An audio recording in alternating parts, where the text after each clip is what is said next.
কৰা নাই যোৱাকালিয়ে সেইখিনি আপোনাৰ হেৰি আহিছিলে চেণ্ট্ৰেল এক্সাইজ এণ্ড কাষ্টমছ তেওঁলোকৰ ডিপাৰ্টমেণ্টৰ মানুহে সেইখিনি গছপুৰীয়াৰ পৰা ধৰি আনি ডিব্ৰুগড়লৈ লৈ গ'ল তেওঁলোকৰ হেড অফিচলৈ আকৌ আমাক মাতি পঠিয়ালে তেওঁলোকে যিহেতু আমাৰ জুৰিছডিকশ্যনৰ ভিতৰত পৰে কেছটোত আমাক মাতি পঠিয়ালে আমাক তাত গোটেইখিনি বস্তু ডিব্ৰুগড় অফিচৰ পৰা মানে আমাক চমজাই দিলে তেওঁ পলাতক অৱস্থাতে আছিলে আজি আমি বিশেষ সূত্ৰে খবৰ পাই তেওঁৰ ঘৰত ৰেড কৰি তেওঁক পালোঁ আৰু লৈ আহিলোঁ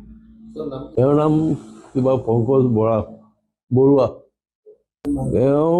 স্বীকাৰ কৰিছে এতিয়া এই আমাক যে বাঘ দুটা তেওঁলোকে জমা দিছিলে সেই জমা দিয়াৰ সময়তে এই মৰা বাঘটোও লাগিছিলে তাতে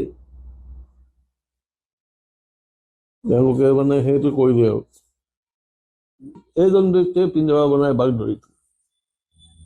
এইজনে ব্যক্তি মূল অভিযুক্ত এখেতে